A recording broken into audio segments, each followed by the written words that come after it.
this computer. So good afternoon, everyone. I'm Kostas. I'm working for Impact, and welcome to one more of this Athena for Peace talks that the Erasmus Virtual Exchange Program Impact organizes together with its collaborators, and also with the collaboration of the Athena European University, and of course the Hellenic Mediterranean University as a supervisor of this series of talks.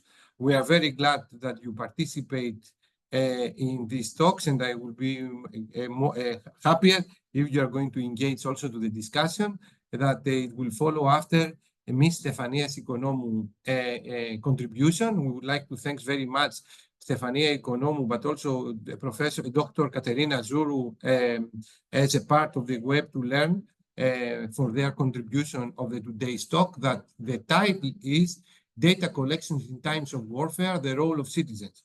Reading the abstract, through the website that we have for these talks, you are going to recognize how important are the things that Stefania will discuss with us. But before I will give the floor to Stefania, let me give a short introduction. Stefania Oikonomou is a research collaborator of Web to Learn company that is very active in citizen science, among other things. It's a very active company with an impact. I can see, not only the number of the project, but, also the variety of activities that they are doing. So congratulations to Web to Learn. Stefania specialized in community engagement and social participation in citizen science project. Stefania is also interested in science communication and open science, having completed training in Greece and abroad. She has acquired a bachelor degree in political science in 2020 and a master in political history in 2022 from the Aristotle University in Thessaloniki, one of the top Greek universities. Motivated to explore community engagement in citizen science, Stefania was awarded a fellowship to attend the Science Camp on Community Engagement in Environmental Research, organized by Earthwatch Europe in March 2023.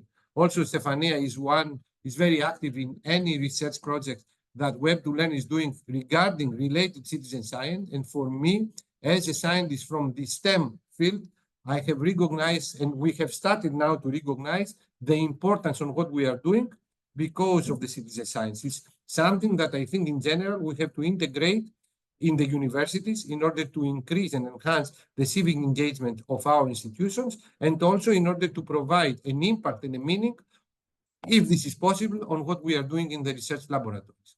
So Stefania, now you are going to guide us in something more difficult, but very, how can I say, current. It's happening right now, and the role of citizens and soft skills, I will say, is very important. The floor is yours, Stefania, and gracias. Grazie mille. Since the half of you is in Italian, the other one is ευχαριστώ πολύ because you are from Greece as well. So the floor is yours, Stefania, and thank you. Thank you very much, Kostas. What an introduction. Thank you very much. I'm just sharing the screen right now. I would like to have you okay. It's now loading. And if it's all set, can you see the screen? No, yet. Can now see. Perfect. So again, hi everyone. And first of all, I would like to thank Kostas for the kind invitation and for hosting us in this Athena for Peace talk. I'm more than happy to be here today with you and present you our work, our collective work in doing citizen science in times of warfare. And as I said, it's a collaborative and collective work, always carried out together with my dear colleagues, Katerina Zourou and Katerina Boychenko. And we're very glad to present to you some of our insights from our experiences and our studies in data collection, advocacy, and peace building in citizen science initiatives, with a special focus, of course, in Ukraine. Now, a few words about us. 2024 marks 10 years since Web to Learn is innovating in the field of digital education, and we are more than glad to share with you that we're currently working on 15 ongoing EU funding projects that help us also expand our expertise in 4 pillars, in 4 fields, particularly professional training, citizen and open science, and social innovation. We're also happy to have a great IT team that is currently working on customized software solutions and digital credentialization of skills in academia. And of course, we are active in EU grants and working closely with academic partners, in school education as well, in vet, and so on. Now, about today's talk, I will focus on citizen science. And in our understanding, in our approach of citizen science, we look into forms of engaging citizens during warfare. In case one, I will present to you some environmental actions, so citizen science initiatives that aim to map and monitor environmental damages during warfare. And second case would be initiatives that aim to safeguard cultural heritage, which is also heavily impacted during warfare, again in an emphasis in Ukraine reality on the ground. As I said, our approach to citizen science is looking at how citizens can be involved through citizen observations, so people observing the environment and collecting data that act as a proof, as evidence of what's going on the field. But also citizen science has another powerful dimension, that of advocacy. So people who are engaged in citizen science initiatives are also great advocates of a social cause, of an environmental cause. And that's one of the highlights we would like to share with you in this talk. Now, getting started, and I would like to know more about you and getting to know each other. I will be glad if you can write on the chat in which region are you located. So I think we can give a minute to participants to write on the chat. And as Kostas said, we're located in Greece, in Eastern Europe, Greece, Israel, Slovenia, Greece. Okay, more are coming. Thank you all for writing. Ukraine, hi Katerina, of course. And Germany. Israel, thank you all for being here today with us. Now, a poll for you, which I will launch now.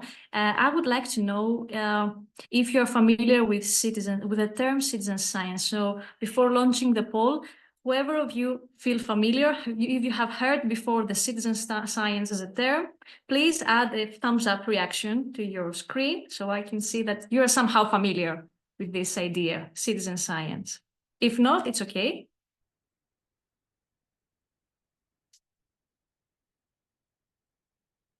So looking into your screens, I see different reactions. Okay, it's good today we'll see together what citizen science is and we'll delve deeper in that. So now it's the time for the poll, so give me a minute to launch it. So, okay. Poll.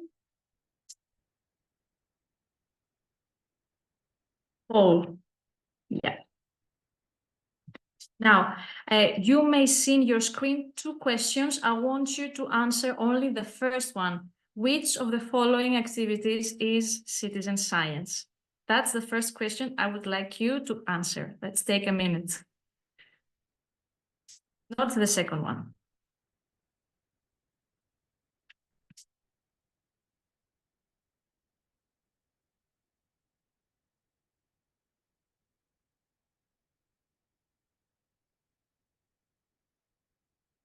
See the poll, is everything working right?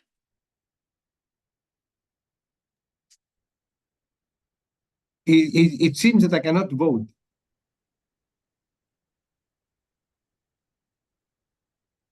Yeah, because I don't see answers coming. It says poll launched. Now it comes. It takes Okay. time. Okay.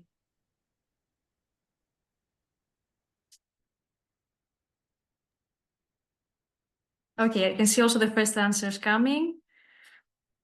Let's wait 1 more minute and we'll close it. I'll close it.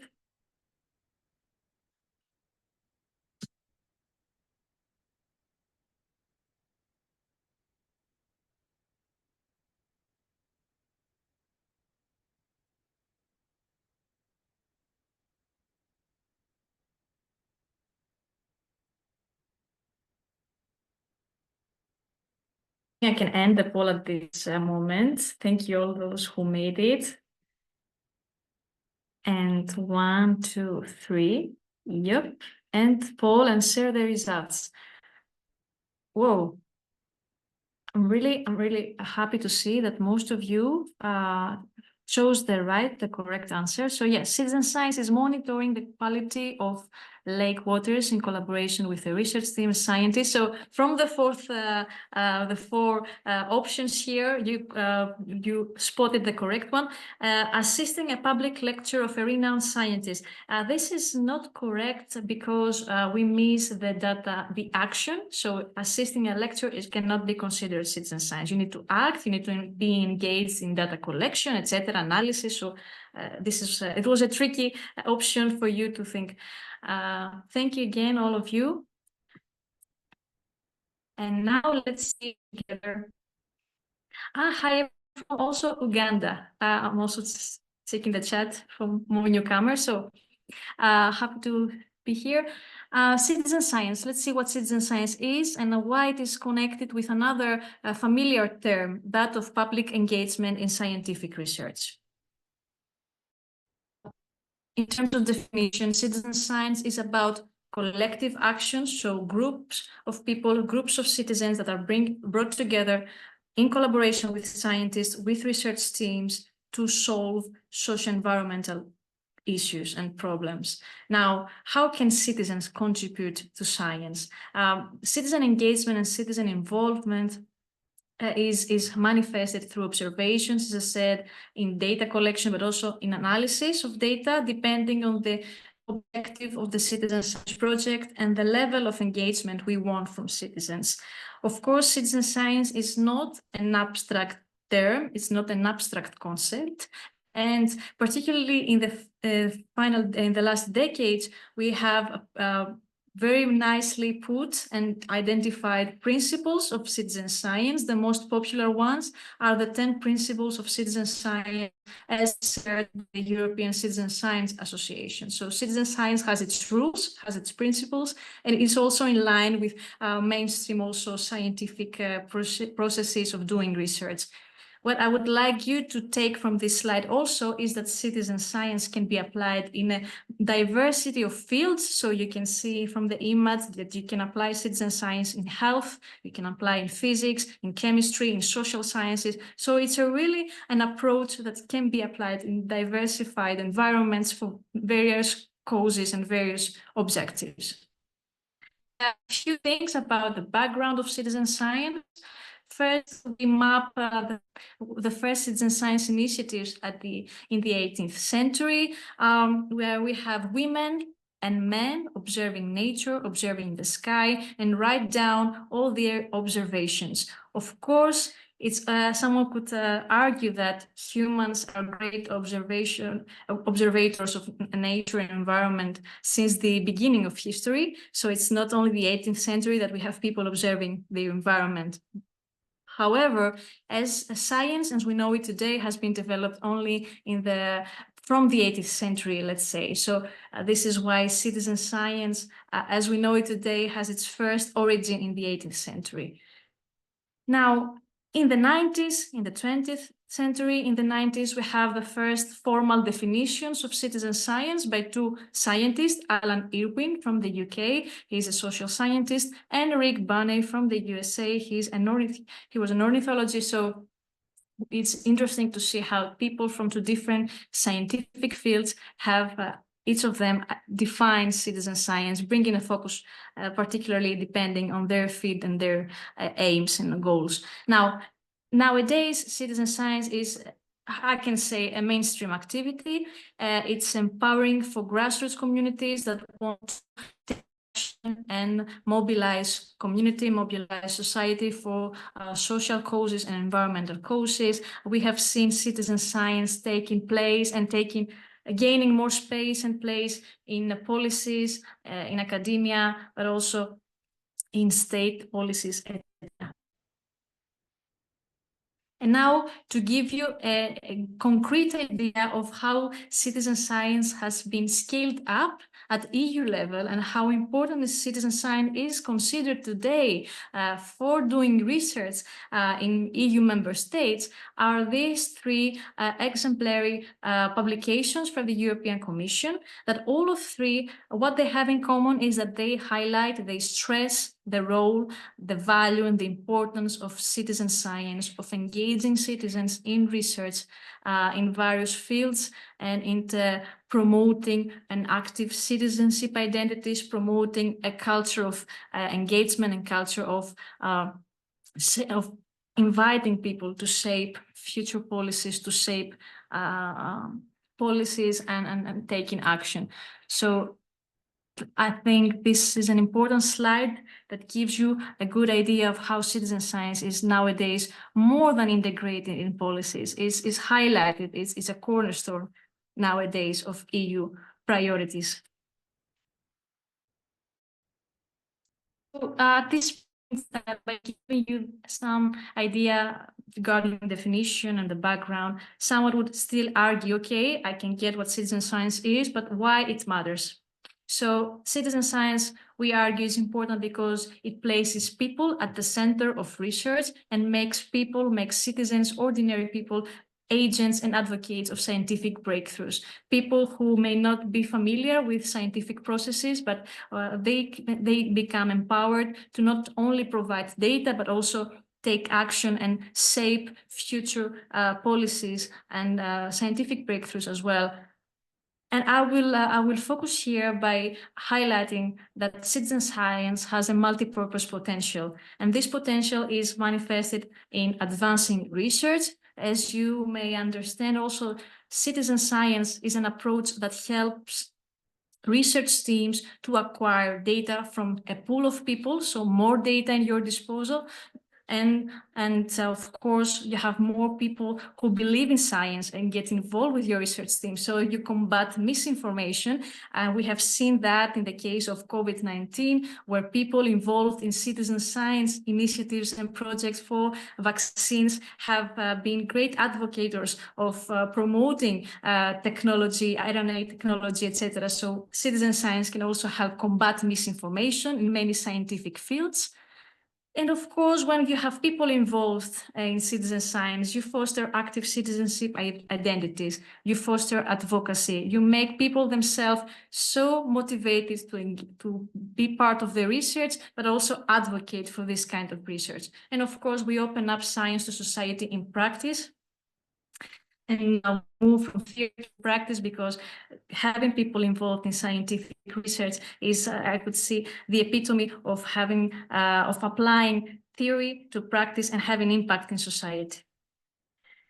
And at this point is the second poll I would like to launch, and I would like you to participate in it. Back here.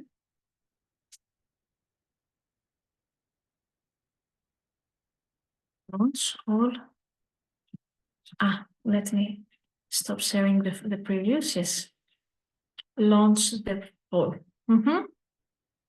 So this is a poll that asks you to, the aim of this poll, the idea was to categorize the following options in terms of which one is more significant and important according to your understanding of potential of citizen science. Of course, there is no wrong or correct answer, but you can choose the most relevant, the most important for you potential and role of citizen science.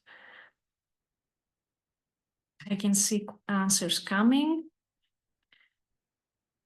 Let's wait for 1 minute.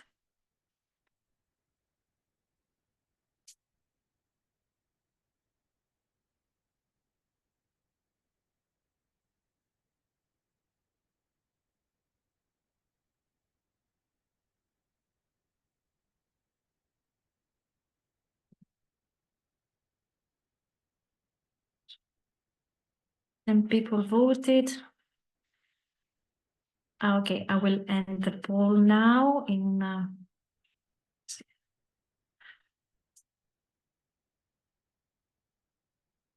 okay, end poll. See results. So I see that most of you have chosen all of the above, and I think that's positive because you realize that all 4 dimensions that citizen science stress and citizen science can really achieve are important, and that's also a very positive understanding of the potential of citizen science, but also other ones focusing on active citizenship and opening up science to society. That's good understanding and good perceptions on the potential of citizen science. I think combating misinformation, advancing research were not very much selected because it's not perhaps obvious at this point how citizen science can really advance research and combat disinformation. I hope with the examples I will share now, you will get a clearer view on that. Thank you again. Now, right into concrete examples of citizen science initiative. Of course, there are thousands, myriads, I would say, of them, very much spread worldwide, citizen science initiatives in the physical but also digital sphere. I will present here 3 original cases, starting with air quality monitoring. So when we first refer to citizen science project, the most popular and ones are about monitoring the quality of air. And here I bring to you the Clean Air School Initiative, which was a project that aimed to understand children's exposure to NO2 in the school environment. So how this project worked. So students and schools were equipped with sensors that they put in different parts of the school, and these students, together, of course, in collaboration with teachers, monitor the data that the sensors were provided. What is the emphasis and what I would like you to take from this slide is that citizen science is an approach that can be applied also with younger ages. So here we had wide school participation, and we have people of students, children really being engaged in the process. So it's not impossible to engage younger generations in research, in expanding knowledge of environmental threats. So that's something that has been applied and is very much encouraged in the citizen science community. Now, the second example of a citizen science project for environmental issue is water quality monitoring. So after air, most popular examples of projects regard water quality, and here I brought one of the most popular ones, World Water Monitoring Day. We celebrate this day in September, and that's what's amazing here is that we have thousands of people from all around the world equipped with monitoring tools to record and analyze the quality of water resources in their nearby areas. So let's suppose that we live near a lake or the sea or a river, and at that day we are equipped with the sensors, we collect the data samples, we analyze them, and we upload the data we have in an online platform. And these data are openly accessible to everyone. So what we should take from this citizen science project is that we have massive, as you can see, more than 1 million people have contributed by today, and so we have massive and online participation. So you don't only measure the quality of water in your area, but you have help people understand the quality and the status on the ground worldwide, and you help scientists understand what's going on in your area. The third example of a citizen science project regards biodiversity monitoring, and here I brought to you the Wildlife Project that aimed to have participants joining remotely in analyzing images from a camera placed in a Bolivia forest. And people had to investigate these images and so to identify the impacts of shifting environmental factors on wildlife. So in this example of a citizen science project, we don't have people working in the field. Nobody went to that forest. The research team placed the cameras in the Bolivian forest. They took the images and then they created an online platform where they asked people from all around the world. So here we have remote and safe observation from your home, from wherever you are. And people all around the world entered this platform and engage in data collection, in categorization of the visualizations, in annotations, etc. Again, with the instructions and in collaboration with the research team.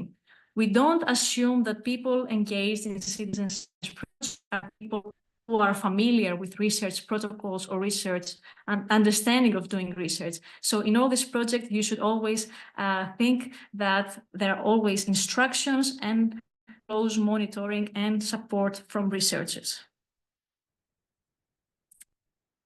Now, since the focus of this talk is about doing citizen science in warfare, we are more than happy and eager to share with you examples of doing citizen science in war-torn Ukraine.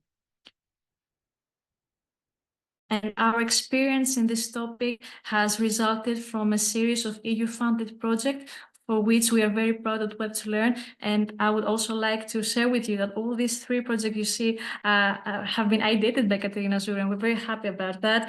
All these 3 projects that share a common understanding of how citizens can be engaged despite the war, can be engaged in scientific research, can be engaged in fostering resilience in communities within and beyond Ukraine. So you see here the Baltics for UA project that aim to support Ukrainian refugees in the Baltics through citizen engagement actions. Of course, you can see the links here. I won't go into detail.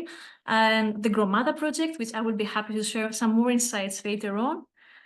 Again, helping Ukrainian academia and Ukrainian communities to fight to support environmental recovery of their country. And of course, Data for UA, which focuses on data-driven cultural heritage management.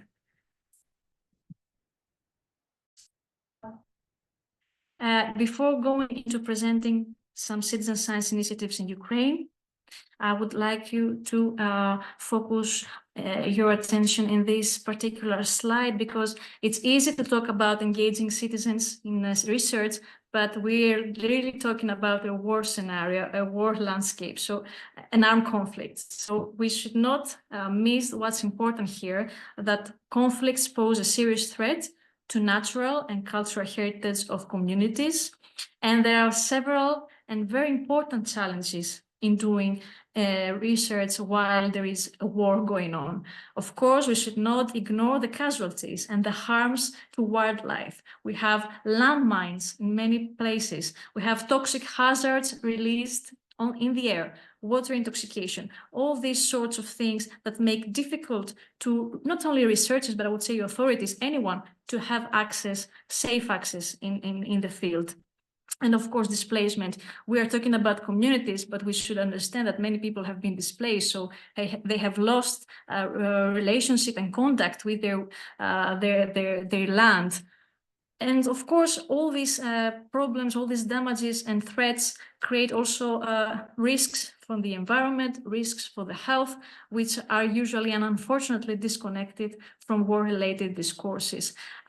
These are observations that we did with Katerina Zuru and presented these insights during the European Citizen Science Conference in Berlin 2 years ago. Once the war broke in Ukraine, we were really interested to understand the critical points of doing citizen science there. And what we have realized is that in war conflicts, in war scenarios, you have different values in power relationships. So you have different actors that may possibly, potentially use your data as a weapon. So it's even more difficult to ensure that your data are interpreted according to scientific standards. You can have data manipulation, you can have data misinformation.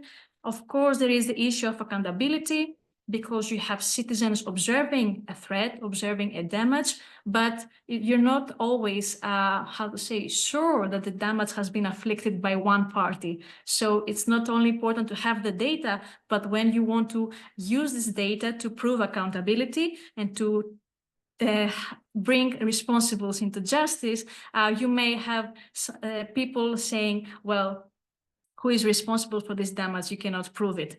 Of course, we have security reasons. that also impede access to the field, and this leads to the scarcity of volunteers. It's difficult to engage with people in war, and of course, funding and support.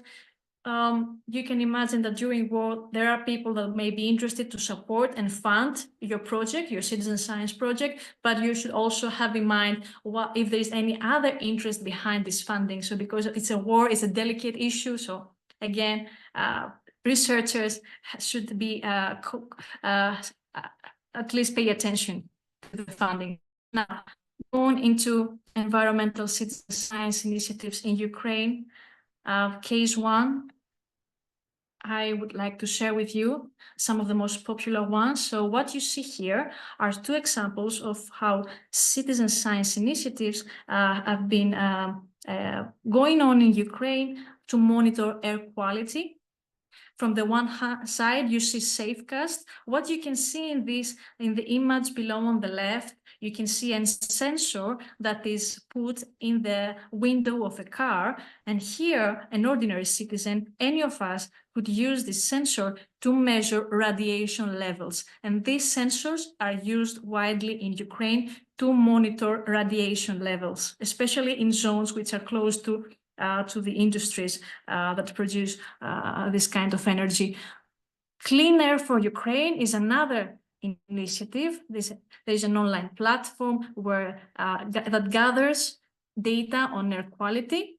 The data are provided by official stations, but also by citizens that have sensors themselves and provide upload data on the platform. And that's how citizen contribution, citizen engagement is applied. Another example is Save EcoBot, which monitors again radiation levels and fires. So here is an online platform again where people can contribute with their observations of radiation levels of fires breaking out in Ukraine soil, and all these data are open and accessible to all.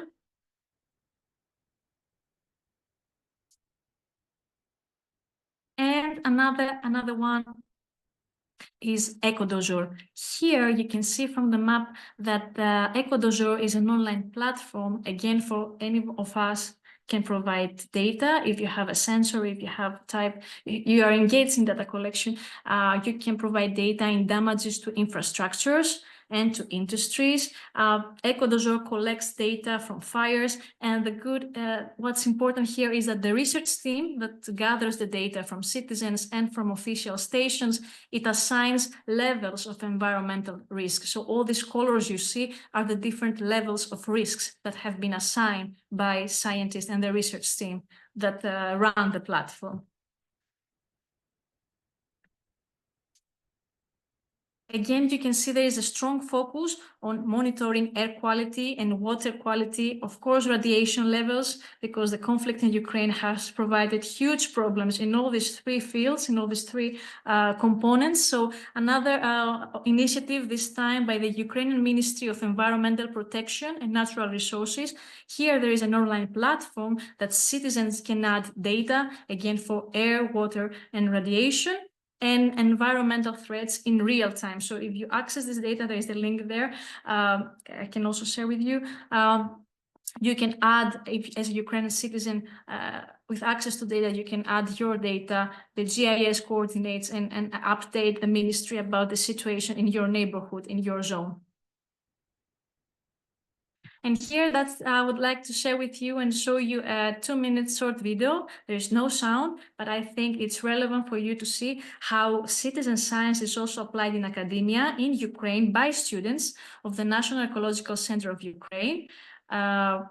People have been engaged in monitoring environmental conflicts. I will play now the video. As I said, there's no sound, there are subtitles. So I think you can see the video running, correct? Yes. Thank you very much.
Yeah, that was the short video. So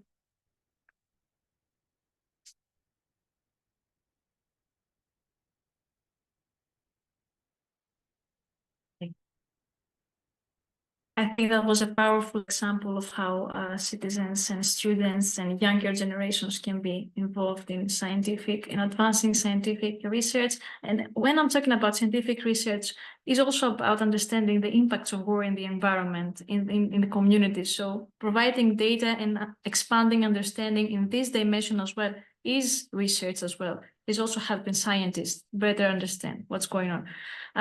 If I'm not mistaken, you can see my slide. Correct? Or yeah, okay. Thank you, Kostas.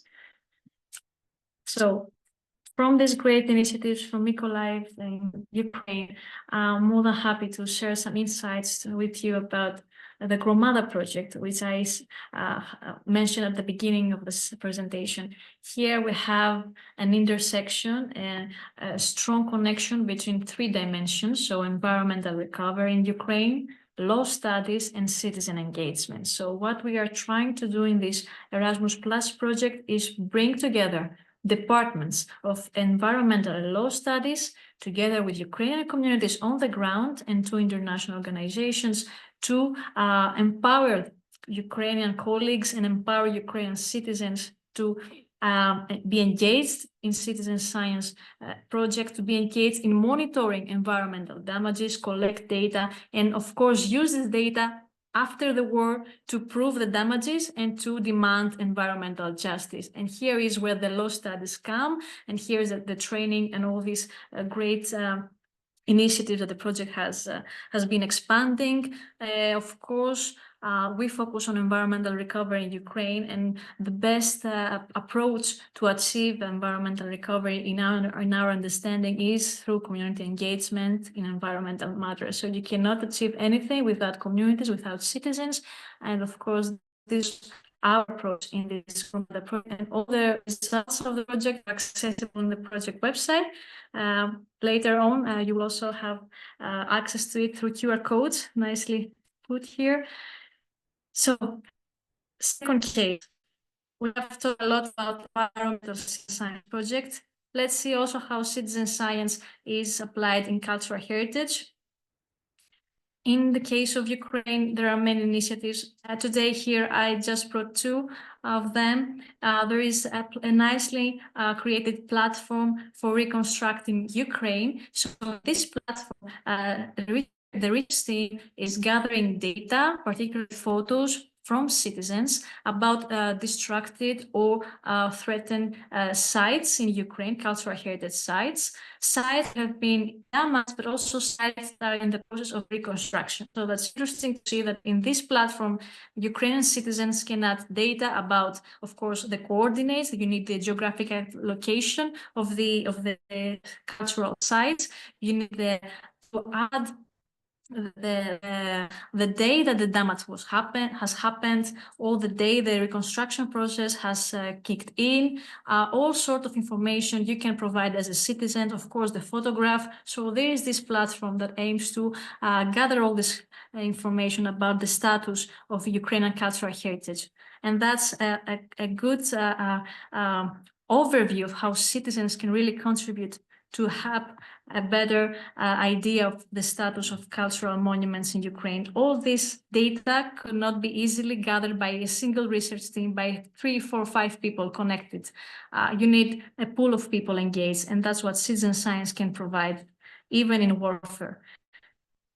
Another important initiative is realized by Space for CC. Here, the idea is to develop, and is actually developing, an online tool that gathers citizen-driven data about damaged cultural heritage sites in Ukraine. What's innovative in this tool is that it integrates a holistic approach. So it's not only taking data about the location of a cultural heritage site and the photo of the damaged site, but it also integrates environmental harms. So you have a whole understanding of not only the site that has been hit, but also the environment around these cultural sites. So the conditions affecting cultural sites in a war zone. And now, moving to the end of this talk, what we would really like to highlight today is that citizen science can also be a trigger for peace building in warfare, and I'm going to explain why.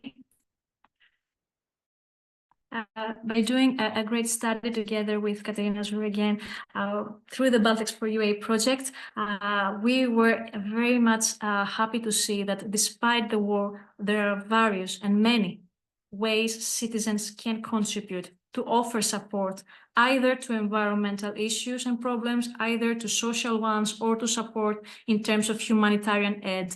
Now, what we have seen and what we have observed is that citizens are being actively involved in innovative actions, and they assume multiple roles. So citizens are not only good data collectors. Citizens have been mobilizing to gather resources. We have seen student communities mobilizing to raising awareness, so organizing, setting up their own campaigns and offer humanitarian relief. And so all this engagement of citizens has resulted in true resilience and preparedness at institutional level, but also societal level. Here in the cloud, you can see some of the types of citizen engagement we have observed. So of course, you can see, first of all, citizen science projects and initiatives, but you can see other types of actions like hackathons or campaigns and lectures and summer camps or working groups. Again, we focusing in citizen science today, but citizen engagement in broad terms can be understood in multiple ways, and it's also good to highlight these types of forms of action and engagement in warfare. Especially in times of war, you need any kind of support, you need any kind of help. So it's important to highlight there are many of them going on. And finally, citizen science can build a sustainable future for societies, and we think it does so because it provides a good understanding of accountability within the population. So people are not only understanding the situation on the ground thanks to the data they collect, but they also realize that there is accountability, there is responsibility of what's going on. So there is more power in the hands of people to demand better checks and balances, to demand better policies after the war. Of course, citizens who are involved in citizen science project, we have observed that they develop a culture of citizen participation, a culture of active citizenship. So they not only participate in this kind of projects, but then you can see them being more active in general within their community. So it's good to see the post-citizen science, let's say, attitudes that have been forged. And finally, citizen science creates a behavior and the precedent that empowers citizens to take action. So, of course, you can have citizen science in war, but usually you have also, as a continuation, citizen science in peace as well, in peacetime. So you create this tradition of people involved in many fields, in many research processes, and I think that's the most positive and impactful potential and part of citizen science doing. Some of the references, and of course, we would like to thank you all again. And I have if you have some time for discussion, Kostas, I have here 3 questions for our participants, which I would like to hear from. Of course, you can also see the QR codes from our 3 projects for Ukraine. And I will leave the screen here like this. So I have 3 questions, Kostas. I don't know if you want to start with that or take other questions from the public. Yeah. Thank you very much, Ania. Thank you. It was very clear and very nice. And congratulations for your work and the work of your collaborators. Both of them, they are here. I have some questions, but I prefer to start the discussion with the questions that you have. They are visible in our screens. So do you see a connection between citizen science and peace building? This is the first question. So who would like to start? I can start, but I would like to pretend that I'm polite as well. So let me start because I think that even though that we have a lot of shy people, I can see a lot of connections with the peace building process with the citizen science.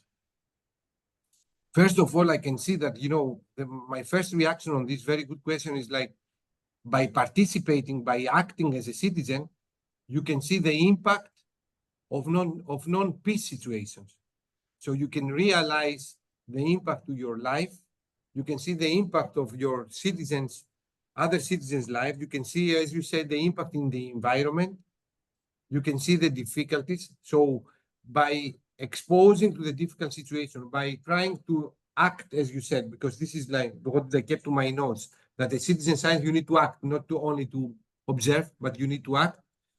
You realizing the, how can I say, the negative impact, so you can act for the later generation in order to not have this situation, to not experience this situation, and build for peace, like to drive, to be an activist towards the peace, in order the other people do not realize what you have realized as your activity, as your action. So this is my first response as Kostas to this question. To the second question now, I'm going to read it again. What do you believe about data collection in warfare? I have an answer on this, but any volunteer? 1, 2, 3. What can I do? This happens in the classroom. I was the nerd. So in this case, I have a question. I believe on this by looking your presentation, the photos. However, I can challenge this question, and I can say, what about, if something comes from a specific community, by looking, the situation from one side, probably we have the challenge of fake news, because in a war you have two parts, and some parts, even if you are a citizen and you observe and you collect data and you're taking the photos, you are a little bit biased. You don't know sometimes why the other side is doing or what is happening and how your own people, how to use you. So in this, I believe, but I'm keeping some doubts because of a natural tendency of bias. And regarding, it's going to be a monologue. Is citizen science a reliable way to advance open science in war? I'm not going to answer this. I will keep silent in order to give the floor to the other colleagues. So I repeat, is citizen science a reliable way to advance open science in war? I have an answer, but I have an tricky opinion. question. Yes, probably, Katerina, you can dare. I can. It's not. Hariklia, thank you. Thank you that you broke this silence. I'm obviously expressing my opinion. It's based actually on real experience.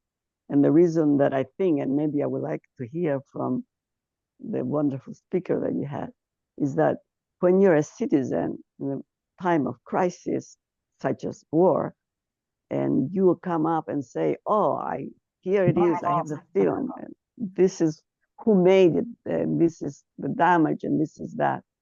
You're always in danger of actually being not only sabotaged, but killed. So it's a very tricky kind of scenario. I think that I strongly believe that you have to be an engaged citizen in terms of the science and getting involved. But we still have, as a civilization, have not established a way to come up and say, hey, this is the wrong way to be going. And to do so, we need to change 1, 2, 3. And if we are putting other people on the spot, we have to have a dialogue. We can't just point fingers to each other. So I think if citizen science can be, what's the word I want to use, aimed at creating dialogues in areas where there is actual, I don't want to say dispute, to examine the facts, not just to observe with a picture, but say, what does this mean? What did it do here? And I really think that that would help a lot, because citizen science is important in every field. I can even tell you, I'm as a doctor speaking, as a doctor, that citizen science has actually helped make medicine a better thing, but only by pointing the finger and being able to say, hey, we shouldn't be doing this, we should do it. Here's another way. Thank you. I really learned a lot from all these sessions, and believe it or not, they are related to medicine, because these kinds of crises that we're describing, especially if they're environmental sciences, they sure impact on health. Thank you. Bye. Thank you. Thank you very much, Chariklia, for your input. However, Chariklia, I would like to, Chariklia, probably your response is more related to the second question, if I understood well, because regarding the third question, if citizen science is a reliable way to advance open science, I will say I will agree with you with one comment that you make, in the chat, that it is reliable because a lot of scientific topics can be revealed in the reverse way, from the citizens to the scientists. And this is something that you exactly during the talk. And I kept this as a note, and I would totally agree with you that active citizens, they can reveal challenges that scientists, they have not, realized. And I will say they missed it. Yeah. It comes from a war, some kind of war. Let's say the situation about COVID-19, that the scientists, they have invented, the injection, the vaccines, but then, a lot of citizens, they reacted, in an opposite way, that we don't trust, and because of this and this. And this revealed another challenge, how to approach them. I agree. I think though that this kind of methodology, if it's used more broadly, it will make for a better, more cohesive community, nation, whatever you want to call it, because there will be input, not a dictatorship that comes and says this and that, but a community that develops cohesiveness and discusses the challenges and how to move on.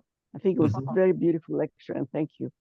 Yeah, and also I would like to highlight, like, what do you believe about the data collection in warfare? I think that the soft skills development, because I was thinking how I'm going to train my students and my citizens, in Heraklion or in Chania, where do I stay, in order to participate in citizen science actions, because we have to train our students, when they are students, in order to participate and trust. So what is your opinion as an expert, Stefania? How we can train our students in order to believe in this activism, in a good way, activism? Because also I cannot be considered as a professor exactly, but but from my experience in applying citizen science with but also with citizens, ordinary people, my not advice, but my opinion is that training students in citizen science entails, first of all, to help them understand that first, science should be open and should be communicated, not only communicated, but involve citizens. So because sometimes in academia there is a mentality that we are operating in a closed laboratory, so we are the ones who know about this issue, and it's difficult to approach citizens, and we are already biased from the beginning about how to approach society. So from the very first training sessions, I would say that it's good to help students understand that science is about solving societal issues and empowering citizens, first of all, as an understanding. Excellent. And of course, if I say the last thing is that open science is a good trigger, is a good basis to help students realize the potential of data and open approaches to society, because open science also helps students and future researchers to be more proactive and collaborative with society.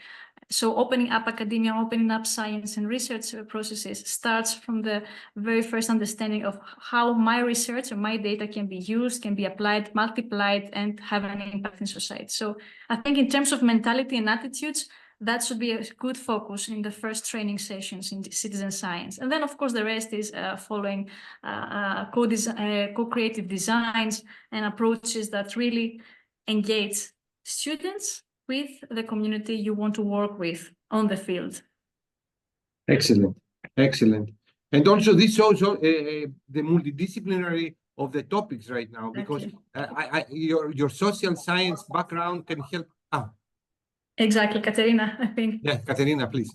Yes, I wanted to give the floor to our dearest Katerina Boytsenko, very knowledgeable about these topics. We have the extreme honor to work with Katerina as a scientist and as a person living in Ukraine. So although we have been doing webinars together with Katerina as a speaker, and also Kostas, you remember, you kindly invited also Katerina to give a talk. Katerina, if you want to comment on any of the aspects of the questions right now. Thank you for your kind words. Hello, everyone. I want to add just that all our webinars showed that citizen science is really important, especially in Ukraine in wartime, in data collection and so on, because we had different audience at these webinars. There were scientists, educators, students, simple people who were interested in these topics, and it was interesting to engage them, to collaborate, to make some decisions for another steps, next steps, and this is a great opportunity for us to engage people and to make some networks for collaboration in the future. So thank you so much. Many thanks to Web2Learn, for you, Kostas, for this great opportunity for us to spread the word about projects, about our experience in this direction. Thank you. In my case, it was an honor. So thanks, both of you. I think that we have reached the slot. Bracha, the floor is yours. Bracha is a colleague from Israel.